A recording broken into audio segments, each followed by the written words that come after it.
For the second time in less than a month, Texas voters are turning out at the polls to decide who will run in the Democratic race for governor. An unusually good turnout is expected, and as high as 125,000 voters may show up.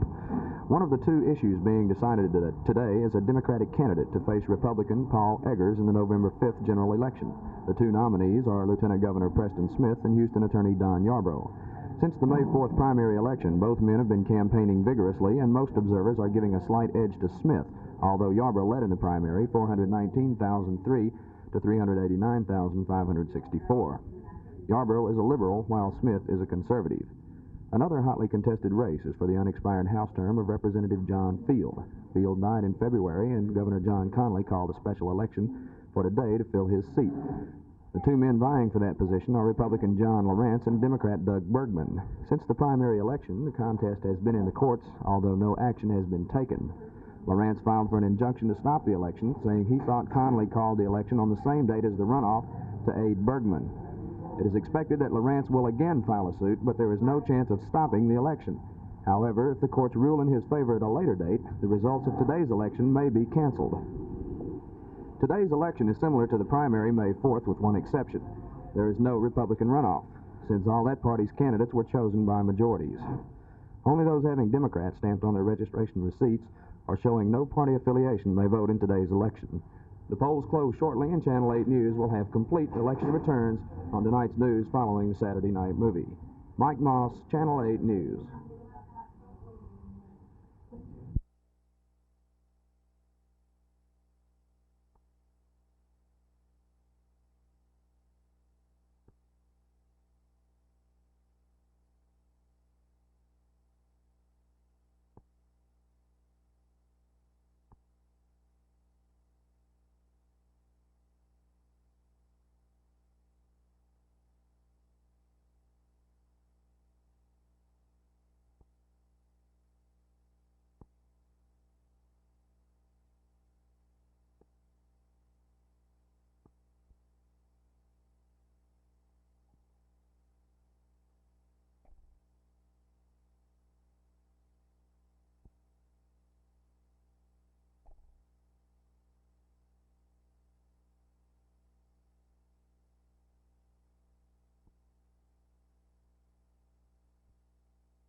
The Satori House, here on Oak Lawn, dubbed by many Dallas residents as the Hippie House, is about to lose a friend in the person of its director for the past year of its existence, the Reverend Doug McLean. With me is the Director of Activities for the Satori House, the Reverend Bill Pryor. Reverend Pryor, what are the reasons for Reverend McLean's departure? I think Doug is leaving us because this has been an extremely trying year in an experimental ministry. He has had to defend and justify and interpret this operation both to its friends and enemies, and it's been quite difficult. Now, he was quoted as saying he just had to get out from under. Is this an indication that it's been just too rough on him? I would say that this is a fair indication of the situation. Doug has done a remarkably good job starting from zero with us, and I think it's come a long way in the past year. Now, I understand that you found a replacement. We have in the form of Andy Short, a Presbyterian minister who has been working in Houston. What are the successes of the Satori House so far?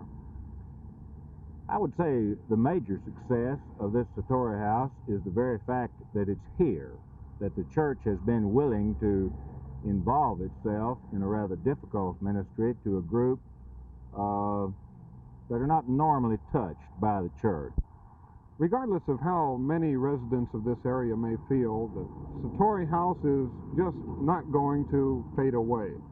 This is Skip Sage reporting for Channel 8 News.